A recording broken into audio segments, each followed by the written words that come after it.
Alhamdulillah. Alhamdulillahilladzi arsala rasulahu bil huda wa dinil haqq liyudhhirahu 'ala ad-dini kullih walau kariha al-musyrikun. Wassalatu wassalam ala habibina wa qudwatina rasulina Muhammadin sallallahu alaihi wa ala man tabi'ahum bi ihsan ila yaumiddin, amma ba'd. Para hadirin, bapak-bapak dan ikhwah dan anakku sekalian, hafizakumullahu ta'ala jami'an. Alhamdulillah, pada malam hari ini, di malam Sabtu, kita sudah memasuki malam yang ke-29 di bulan Safar 1447 Hijriah. Dengan izin Allah dan taufiknya, kembali kita berkesempatan hadir mengunjungi rumah dari rumah-rumah Allah Subhanahu wa taala guna melaksanakan ketaatan-ketaatan yang dicintai oleh Allah dan yang disunnahkan oleh Nabi kita Muhammad sallallahu alaihi wasallam. Hadir melaksanakan salat secara berjamaah dan kemudian kita manfaatkan waktu maghrib isya guna sama-sama membaca dan mengkaji sirah perjalanan hidup dan sekaligus dakwah dan perjuangan Nabi kita Muhammad sallallahu alaihi wasallam.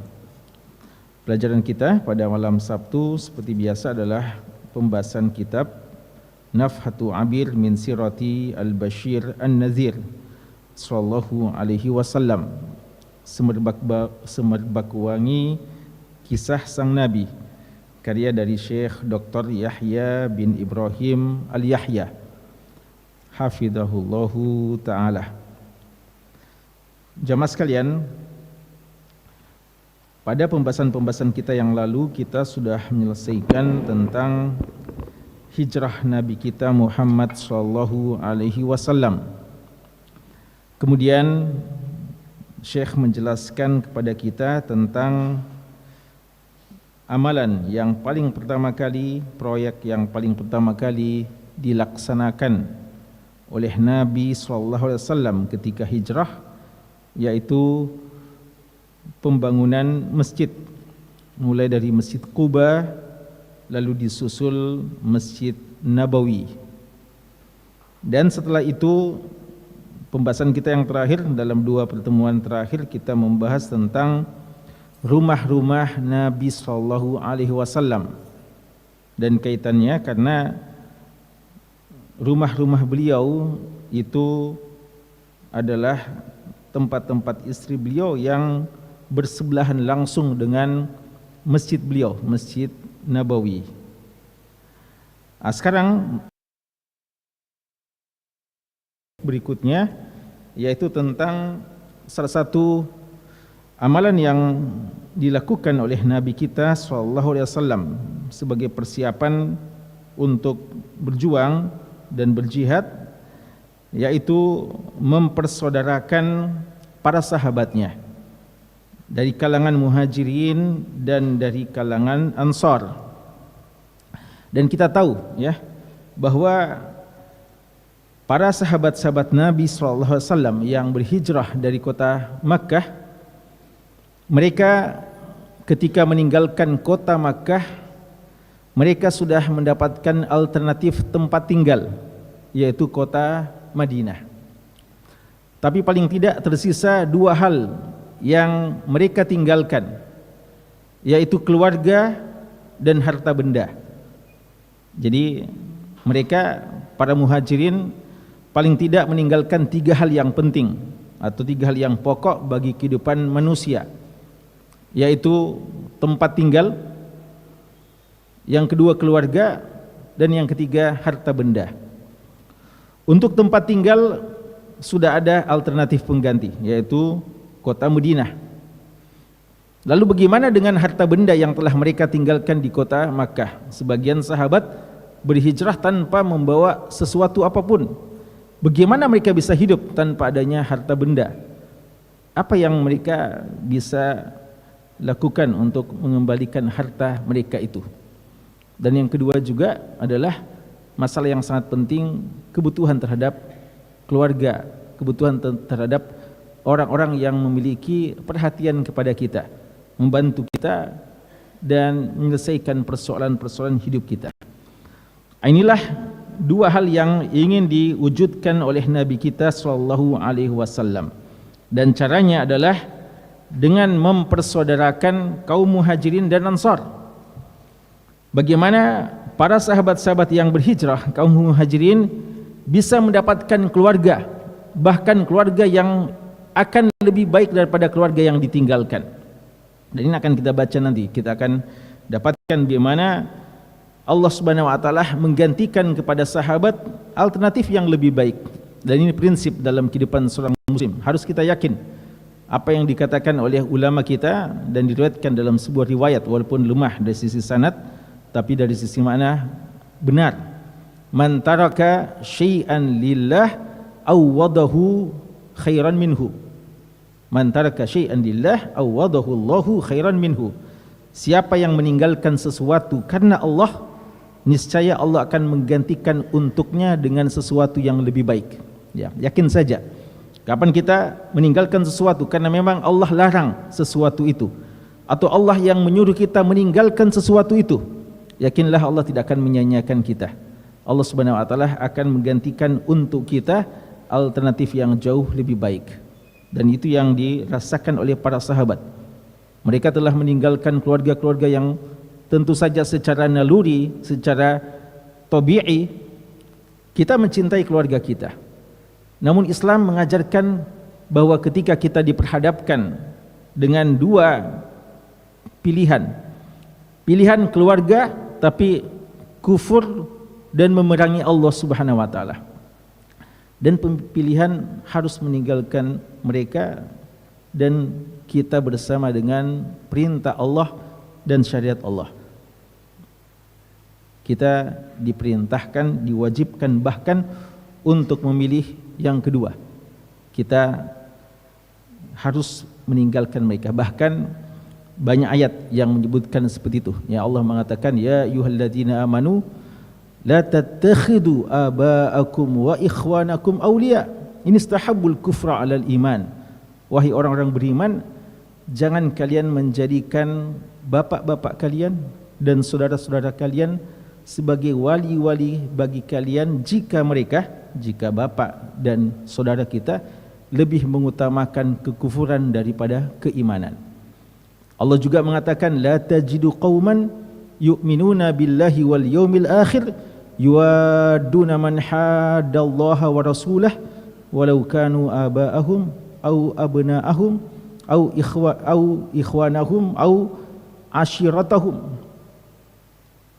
Tidaklah kalian, kata Allah, mendapati orang-orang yang betul-betul beriman kepada Allah dan hari kemudian mau berkasih sayang dengan orang-orang yang memerangi Allah dan Rasulnya, walaupun mereka itu adalah bapak-bapak mereka, anak-anak mereka, saudara-saudara mereka, dan keluarga mereka.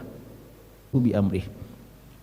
Allah mengatakan, katakanlah, jika bapak-bapak kalian, anak-anak kalian, lalu saudara-saudara kalian, istri-istri kalian, dan keluarga kalian secara umum, kemudian perniagaan kalian dan harta benda yang kalian usahakan, serta tempat tinggal yang kalian tinggali, kedelapan ini lebih kalian utamakan daripada Allah dan Rasulnya dan berjihad fisabilillah, tunggu saja, kata Allah, Allah akan datangkan siksa bagi kalian.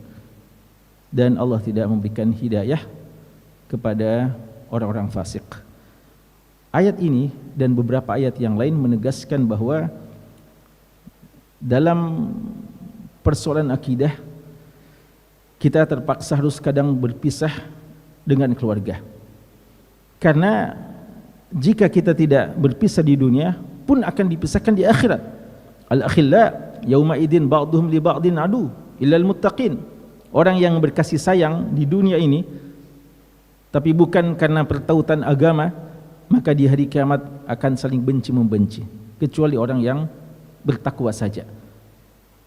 pertautan dan persaudaraan, pertemanan dan apa saja namanya yang kekal itu hanyalah ketika dibangun di atas dasar keimanan. Dan ini yang ditanamkan oleh Nabi kita Muhammad sallallahu alaihi wasallam.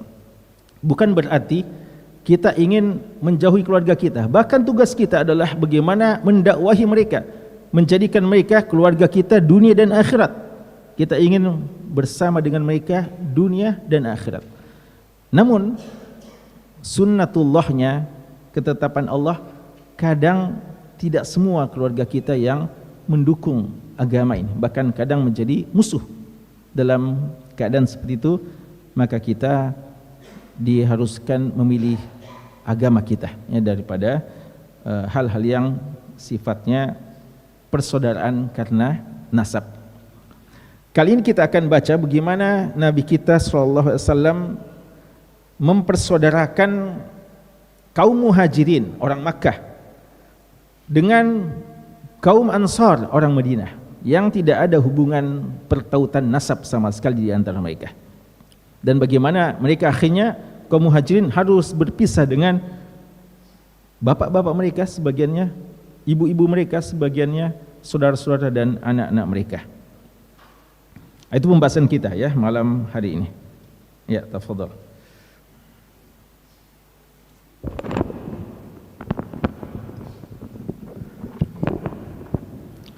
Alhamdulillahi rabbil alamin ala adh-dhalimin wa salawatu rabbina wa salamatuhu wa barakatuhu ala nabiyyina Muhammadin wa ala alihi wa sahbihi ajma'in wa ba'd. Kitab Nafhatu 'Abirin min Siratil Bashirin Nadhiri sallallahu alaihi wasallam li fadilati Syekh Dr. Yahya bin Ibrahim Al-Yahya hafizahullahu ta'ala. Qala hafizahullahu ta'ala: المؤاخاة بين المهاجرين والأنصار. لما هاجر رسول الله صلى الله عليه وسلم وأصحابه رضي الله عنهم إلى المدينة وقد تركوا ديارهم وأموالهم تنافس الأنصار رضي الله عنهم في إيواء إخوانهم المهاجرين حتى اقترعوا على سكناهم. أخرج البخاري عن أم العلاء رضي الله عنها قالت: طار لنا عثمان بن مظعون في السكنى حين اقترعت الأنصار على سكن المهاجرين فاشتكى فمرضناه حتى توفي البياض، بل طلبوا من الرسول صلى الله عليه وسلم أن يقسم بينهم وبين إخوانهم من المهاجرين نخيلهم. فعن أبي هريرة رضي الله عنه قال: قالت الأنصار: اقسم بيننا وبينهم النخل. قال: لا. فقالوا: يكفوننا المؤونة ويشركوننا في التمر. قالوا: سمعنا وأطعنا. وعن عمرو بن شعيب عن أبيه عن جده أن النبي صلى الله عليه وسلم كتب كتابا بين المهاجرين والأنصار أن يعقلوا معاقلهم وأن يفدوا عانيهم بالمعروف والإصلاح بين المسلمين. Judulnya Al-Mu'akha Bainal Muhajirin wal Ansar, mempersaudarakan antara kaum Muhajirin dan Ansar. Mu'akha bisa juga kadang dalam sebagian riwayat bahasanya ada Al-Ikha, Al-Ikha atau Al-Mu'akha, sama artinya ya, mempersaudarakan antara kaum Muhajirin dan Ansar. Jadi para Muhajirin satu persatu dipersaudarakan. Si fulan, siapa saudaranya dari kalangan orang Muhajir ini, siapa saudaranya dari kalangan Ansar. Lalu Muhajirin yang satu lagi siapa ya, agar masing-masing ada yang bertanggung jawab terhadap saudaranya dari kaum Muhajirin. Kata Syekh, ketika Rasulullah SAW berhijrah bersama para sahabatnya ke kota Madinah dan mereka telah meninggalkan kampung atau negeri mereka, meninggalkan harta benda mereka, maka kaum Ansar, ini juga menjelaskan bagaimana kedermawanan kaum Ansar.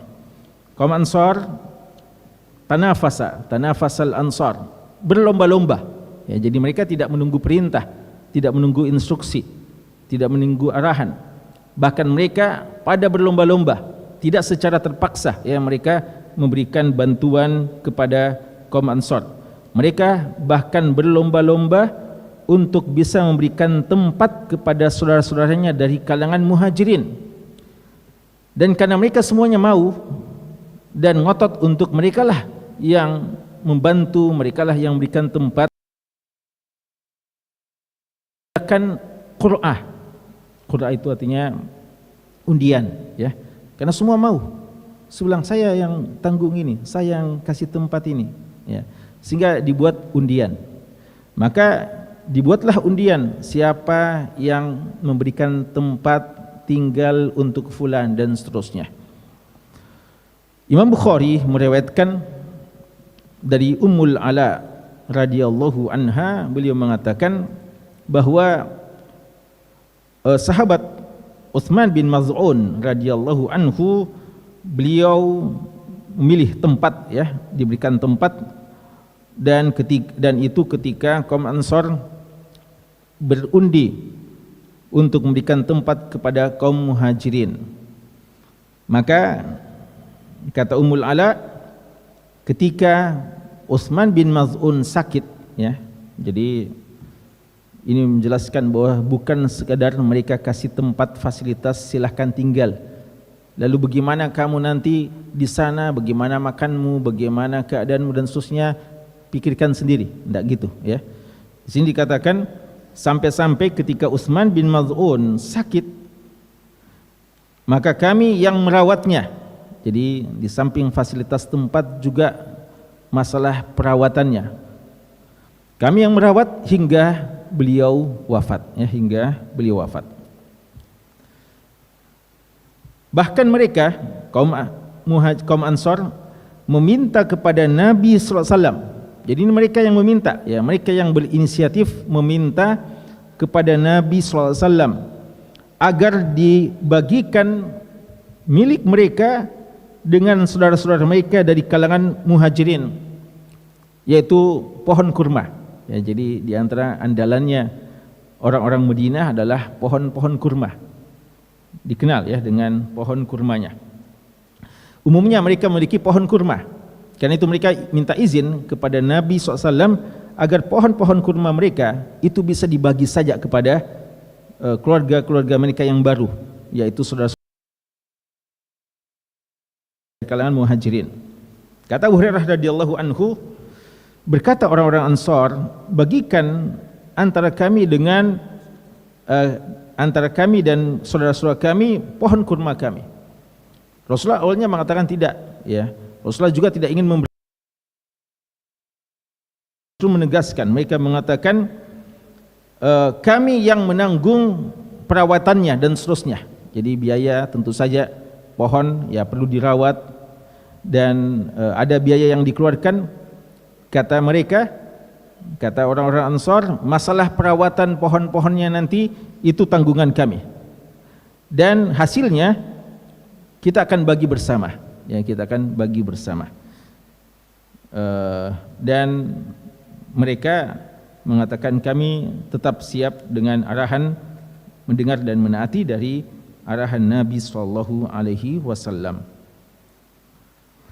Kemudian riwayat yang berikutnya disebutkan dari Amr bin Shu'aib, dari bapaknya, dari kakeknya, yaitu Abdullah bin Amr ibn al-As radhiyallahu anhuma, bahwa Nabi SAW menulis satu surat. Menulis, kalau dikatakan Rasulullah menulis, maksudnya menugaskan seseorang menulis ya, karena Rasulullah SAW adalah seorang ummi, tidak tahu baca dan tidak tahu menulis. Maka kalau dikatakan, kalau kita dapatkan riwayat hadis yang mengatakan menulis, maksudnya beliau mengamanahkan kepada salah seorang sahabat untuk menuliskan surat. Beliau menulis surat dan menetapkan antara Muhajirin dan Ansar bahwa mereka-mereka yang menjaga benteng-benteng mereka, an yaqilu ma'aqilahum, dan juga menebus dan membebaskan tawanan-tawanan mereka dengan cara ma'ruf dan perdamaian di antara kaum muslimin ya. Jadi sampai dalam hal ini pun mereka dilindungi, dan juga kalau ada tawanan-tawanannya ditebus oleh kaum Ansar. Itu di antara hal yang dilakukan. Bahkan lebih dari itu, sampai pada tingkat saling mewarisi. Ya, jadi kalau saja di antara kekhususan keluarga yang tidak mungkin kita dapatkan dengan saudara kita, kan biasa kita dapatkan ada saudara kita yang Masya Allah lebih bagus daripada keluarga kita rasanya, dari semua hal, pengorbanannya, kesetiaannya, keikhlasannya, dan seterusnya, kecuali karena dia bukan keluarga sehingga dia tidak mewarisi hartanya kepada kita, tidak mewariskan hartanya kepada kita, dan juga sebaliknya. Namun ketika awal-awal hijrah, ketika awal-awal persaudaraan ini, ternyata sampai dalam masalah saling mewarisi pun disyariatkan di antara orang Muhajirin dan orang Ansar. Ya, fadhal.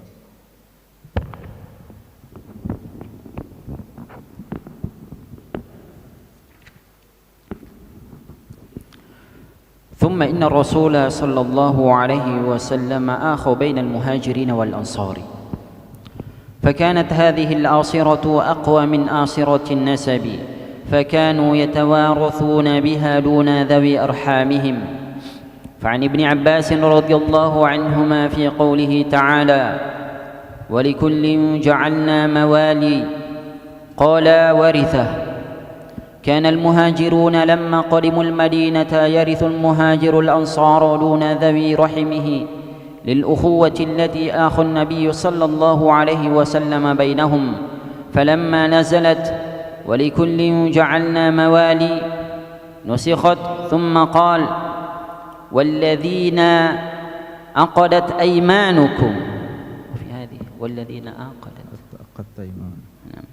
والذين عقدت أيمانكم، وفي قراءة والذين عقدت أيمانكم، هذا من سورة النساء، إلا النصر والرفاد والنصيحة، وقد ذهب الميراث ويوصله. وقد أحب الأنصار إخوانهم المهاجرين رضي الله عنهم أجمعين، وأكرموهم وآثروهم على أنفسهم. قال الله تعالى: والذين تبوأوا الدار والإيمان من قبلهم يحبون من هاجر إليهم ولا يجدون في صدورهم حاجة مما أوتوا ويؤثرون على أنفسهم ولو كان بهم خصاصة. وقال عبد الرحمن بن عوف رضي الله عنه: لما قدمنا المدينة آخى رسول الله صلى الله عليه وسلم بيني وبين سعد بن الربيع، فقال سعد بن الربيع: إني أكثر الأنصار مالا، فأقسم لك نصف مالي، وانظر أي زوجتي هويت نزلت لك عنها، فإذا حلت تزوجتها. فقال له عبد الرحمن: لا حاجة لي في ذلك، هل من سوق فيه تجارة؟ قال: سوق قينقاع. فغدا إليه عبد الرحمن فأتى بأقط وسمن، ثم تابع الغدو، فما لبث أن جاء عبد الرحمن عليه أثر صفرة، فقال رسول الله صلى الله عليه وسلم: تزوجت؟ قال: نعم. قال: ومن؟ قال: امرأة من الأنصار. قال: كم سقت؟ قال: زينة نواة من ذهب أو نواة من ذهب. فقال له النبي صلى الله عليه وسلم: أولم ولو بشاه. Ya, dari Abdullah bin Abbas radhiyallahu anhuma ketika menjelaskan tentang firman Allah Subhanahu wa taala, walikullin ja'alna mawaliya, dan setiap mereka kami jadikan bagi mereka wali-wali bagi mereka. Beliau menafsirkan ini adalah ahli waris. Dahulu, kata beliau, kaum Muhajirin ketika datang ke kota Madinah awal kali, ya, orang Muhajir menerima warisan dari orang Ansar yang meninggal dunia, ya. Jadi yang sudah dipersaudarakan ini, jadi kalau ada yang meninggal dari saudaranya, maka saudaranya dari kalangan Muhajir berhak mendapatkan warisan. Duna zawi rahimihi, padahal tidak ada hubungan kekeluargaan yang menjadikan dia bisa untuk menerima warisan tersebut. Tidak ada hubungan saudara di antara mereka kecuali persaudaraan dari ukhuwah ad-diniyah, ya, ukhuwah agama yang ditetapkan oleh Nabi SAW di antara mereka. Jadi itu awalnya, ya. Jadi sempat terjadi waris mewarisi di antara mereka. Namun ketika akhirnya turun firman Allah ini, maka hal ini akhirnya dihapuskan, tidak lagi dibolehkan hal tersebut. Yang ada tinggal bagaimana saling membantu, saling menolong, dan pertemanan dan nasihat, dan juga wasiat, ya, karena wasiat itu boleh kepada selain ahli waris, sehingga hak harta itu masih bisa nanti mereka miliki jika ada wasiat, ya, bukan lagi karena persoalan warisan. Tapi hal-hal yang lain, saling tolong menolong, saling bernasihat, saling pertemanan, persaudaraan, itu masih terus terjaga di antara kaum muhajirin dan kaum ansar. Dan hal yang luar biasa adalah ketulusan cinta kaum ansar kepada saudara-saudaranya kaum muhajirin. Dan ini bukan basa-basi dan bukan pengakuan dari kaum ansar, tapi ini pengakuan, ini adalah penegasan langsung, informasi langsung yang datang dari Allah yang mengetahui apa yang ada pada hati-hati kaum ansar, ya. Kan biasanya orang kadang bisa menampakkan ukhuwah atau pertemanan dengan menampakkan sesuatu yang tidak ada pada hati mereka, ya. Jadi dia melakukan sesuatu yang sebenarnya hatinya tidak ikhlas, tidak tulus dalam pertemanan atau ukhuwah tersebut. Adapun kaum ansar, Allah katakan dalam Al-Qur'an, ya, di sini dikatakan bahwa kaum ansar memuliakan kaum muhajirin, bahkan asaruhum ala anfusihim, yaitu mereka mendahulukan kepentingan kaum ansar, kaum muhajirin daripada mereka sendiri. Jadi tingkatan ukhuwah yang paling tinggi, ya. Kan tingkatan ukhuwah itu ada seseorang mencintai saudaranya sama dengan kecintaannya pada dirinya sendiri. Ini sudah iman yang sempurna ini. La yu'minu ahadukum hatta yuhibba li akhihi ma yuhibbu li nafsihi. Tidak sempurna keimanan kita kecuali jika kita mencintai saudara kita sama, ya, sama dengan kecintaan kita pada diri kita sendiri. Ini sudah iman yang sempurna. Tapi ada hal yang lebih tinggi dari sekedar itu, dan ini yang dimiliki oleh kaum ansar. Apa yang dinamakan dengan al-ithar. Al-ithar artinya mengutamakan, mendahulukan saudara daripada dirinya sendiri. Bukan karena dia tidak butuh, bukan karena dia memang tidak suka dengan yang dia berikan kepada saudaranya. Karena ada biasa seseorang walaupun memang berharga, tapi memang dia kurang minat dengan hal itu, maka dia bilang, ambil saja antum, ambil saja anda, ya, saya tidak terlalu membutuhkannya. Maka dengan rela dia berikan kepada saudaranya, karena memang dia tidak minat, dia tidak suka hal tersebut walaupun berharga. Tapi yang Allah katakan dalam Al-Quran bahwa kaum ansar ketika berkorban untuk saudaranya, dalam posisi mereka juga sangat butuh dengan sesuatu yang mereka berikan kepada saudaranya. Ya, Allah katakan, ya, dalam surat Al-Hasyr, walladzina tabawwa'ud dara wal imana min qablihim, dan mereka-mereka yang telah menempati tempat, maksudnya Madinah, dan mereka telah beriman dan yang telah beriman sebelum mereka, yuhibbuna man hajara ilaihim, mereka kaum ansar mencintai orang-orang yang berhijrah kepada mereka, wala yajiduna fi sudurihim hajah, dan mereka tidak mendapatkan pada dada-dada mereka ada kepentingan, mimma utu, dari apa yang telah diberikan, wa yu'siruna ala anfusihim, bahkan mereka mengutamakan dari diri mereka sendiri, walau kana bihim khasasah, ya, walaupun mereka sendiri sangat membutuhkan sesuatu tersebut, ya, tapi dia mengutamakan kepentingan saudaranya. Dan ini sekali lagi adalah informasi langsung dari Allah yang mengetahui apa yang ada dalam hati, ya. Ya'lamu ma fis sudur, alimun bidatis sudur.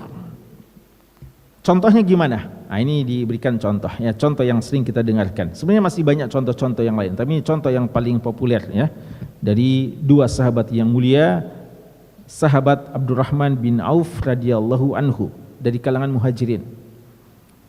Ketika beliau datang ke kota Madinah, ternyata Rasulullah SAW memilihkan untuk beliau saudara yang bernama Sa'ad bin Rabi'.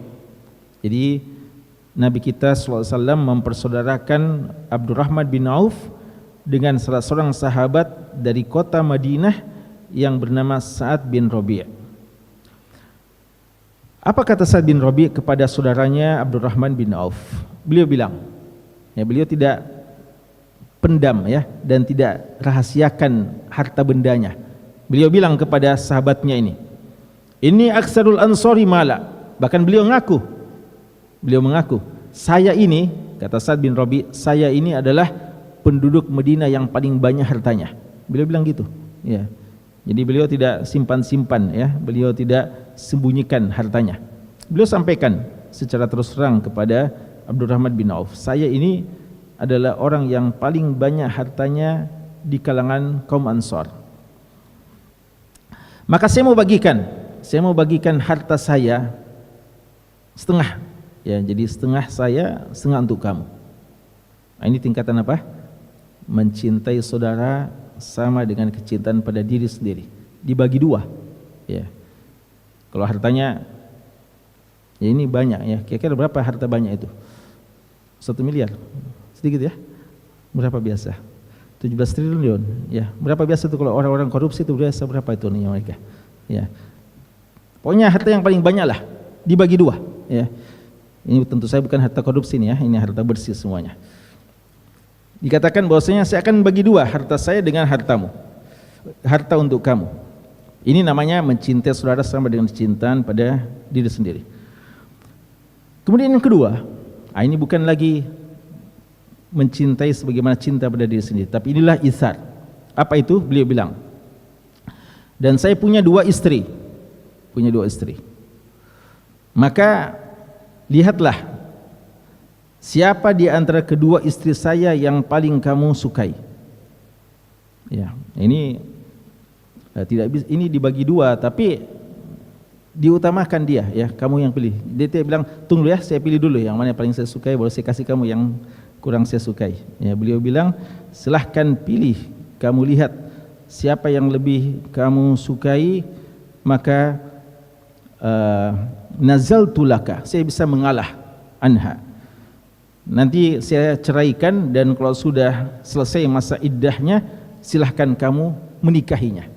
Ini sudah isar ini, ya, sudah isar, mendahulukan saudara pada dirinya sendiri. Ini tidak main-main ya dalam masalah yang seperti ini. Itu menunjukkan bagaimana kedermawanan dan tingkatan ukhuwah yang sangat tinggi dari seorang Sa'ad bin Rabi'. Tapi yang luar biasanya bukan cuma dari Sa'ad bin Rabi', tapi lihat apa respons dari seorang Abdurrahman bin Auf. Ya, karena sebagian orang kadang memanfaatkan kedermawanan saudaranya. Ya, kalau saudaranya orang baik sekali, ya baik sekali, dimanfaatkan saudaranya sangat baik. Ya, sehingga dia selalu menikmati ya kebaikan saudaranya. Ya. Tapi seorang Abdurrahman bin Auf tidak begitu tipenya. Ya. Apa kata beliau? Beliau bilang, la haja li fi dzalik. Saya tidak membutuhkan yang seperti itu. Ya.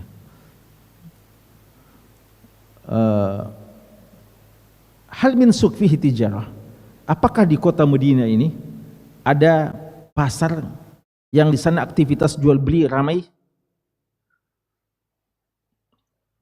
Dijawab oleh Sa'ad bin Rabi', pasar Qainuqa. Maka ya, jadi Abdurrahman bin Auf ternyata tidak menerima dua tawaran ini. Ya, tidak tawaran harta dan tidak tawaran istri. Beliau bilang, ya terima kasih banyak, tapi saya akan mandiri. Untuk masalah ini kita tetap bersaudara, tapi untuk masalah ini saya akan berusaha sendiri dulu. Ya, jadi beliau tidak mau juga langsung memanfaatkan kebaikan saudaranya, beliau berusaha mandiri dulu. Saya mau juga berusaha dulu di kota Madinah.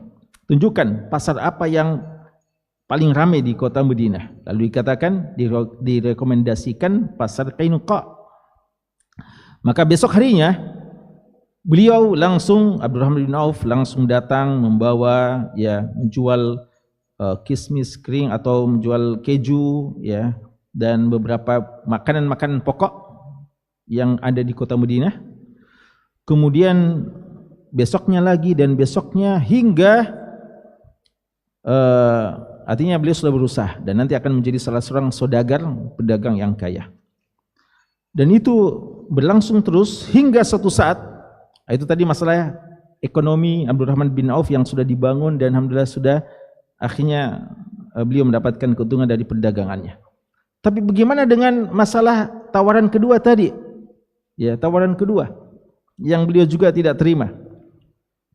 Ternyata setelah beliau juga sudah mulai punya harta dari perdagangan beliau yang beliau sudah rintis di kota Madinah, tidak lama kemudian ada tampak sesuatu sufrah, sesuatu perhiasan yang menunjukkan tampak kuning, sesuatu yang menunjukkan hal yang biasanya itu sebagai tanda-tanda orang yang sudah nikah, orang yang sudah walimah, sudah nikah. Beliau ketemu dengan Nabi sallallahu alaihi wasallam dan ada tanda yang menunjukkan kayaknya sudah nikah ini, Maka kata Nabi SAW, tazawwajta? Sudah nikah? Ya. Qala na'am. Beliau bilang, iya. Ini juga menunjukkan bahwasanya tidak harus seseorang sampai menyampaikan hal ini kepada pemimpin tinggi, seperti Nabi SAW. Ternyata Abdurrahman bin Auf telah menikah tanpa sepengetahuan Nabi SAW. Lalu kata Rasulullah, "Waman, siapa istrimu itu?" Bukan lagi calon, sudah istrinya. Qala imra'atun minal ansar. Beliau bilang seorang dari wanita Ansar. Berapa yang kamu berikan? Emas, perhiasan emas. Lalu kata Nabi SAW, karena ini kan belum walimah, baru akad, artinya sudah nikah tapi belum mengadakan walimah. Lalu kata Nabi SAW, aulim walau bisyah. Jadi disunahkan, umumkan pernikahan. Kalau anda sudah nikah,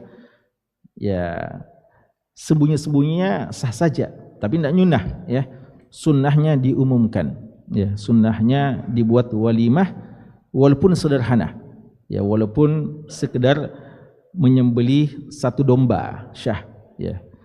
Jadi walaupun walimah yang sederhana. Dan ini juga menjelaskan bahwa boleh saja walimah itu tidak dirangkaikan dengan akadnya, Jadi Abdurrahman bin Auf ini sudah nikah beberapa hari, lalu baru ketahuan oleh Nabi SAW dan akhirnya disyaratkan baginya untuk walimah setelahnya. Mungkin satu fakrah lagi. ولما فتحت البحرين أراد رسول الله صلى الله عليه وسلم أن يعوض الأنصار بعض ما أنفقوه على إخوانهم المهاجرين. يقول أنس بن مالك رضي الله عنه: دعا النبي صلى الله عليه وسلم الأنصار إلى أن يقطع لهم البحرين فقالوا لا، إلا أن تقطع لإخواننا من المهاجرين مثلها. قال: إما لا فاصبروا حتى تصيبكم بعدي أثرة. وأصبح ميزان التفاضل بين الناس قول الله تعالى: إن أكرمكم عند الله أتقاكم. وذهبت حمية الجاهلية وتفاخرها بالأحساب والأنساب.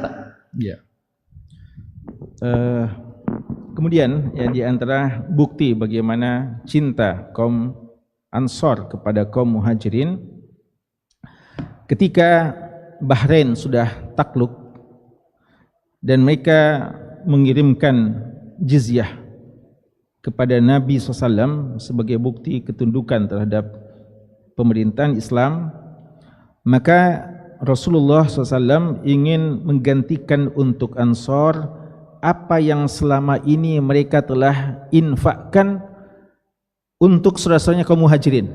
Ya kan dulu memang dalam keadaan serba terbatas, belum banyak negara yang ditaklukkan, belum ada pemasukan negeri kaum muslimin.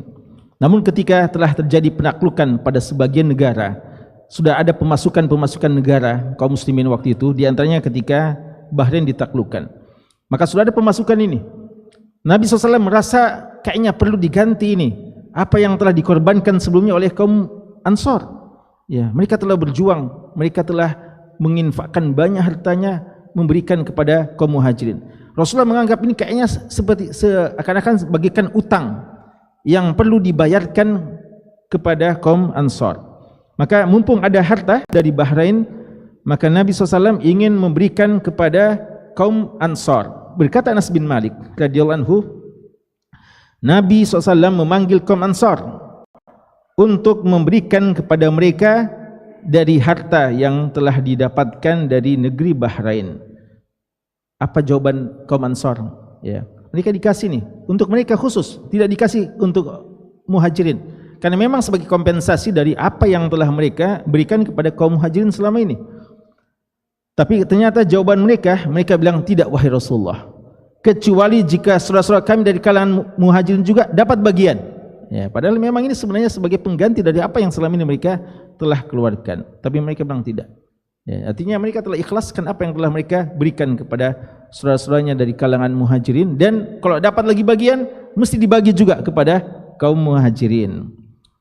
Maka Nabi SAW mengatakan bersabarlah, bersabarlah artinya semoga kalian bisa istiqamah, ya, hingga kalian suatu saat akan berjumpa dengan aku di telaga, ya, karena kata Rasulullah SAW, kelak nanti akan datang masanya orang akan mendahulukan kepentingan dirinya sendiri, ya, dan sadaqah Rasulullah SAW, ya, beliau sudah mengabarkan bahwa kelak akan datang pemimpin-pemimpin yang zalim, yang mementingkan diri mereka sendiri dan melupakan rakyatnya, yang bahkan mengambil harta dari rakyatnya dan mereka, ya, mementingkan diri mereka sendiri. Ini Rasulullah sebutkan sekaligus sebagai pujian bagi kalangan Ansar yang begitu bersih hati mereka, begitu cinta dan tulus ukhuwah mereka kepada para sahabat-sahabatnya kaum Muhajirin. Ya, masih ada lagi, ya. Jadi insyaallah kita akan lanjutkan, ya. Masih ada lanjutan pembahasan ini dalam pertemuan yang depan insyaallah. Wallahu taala alam, sallallahu ala nabiyina Muhammad wa ala alihi washabbihi wasallam, walhamdulillahi rabbil alamin.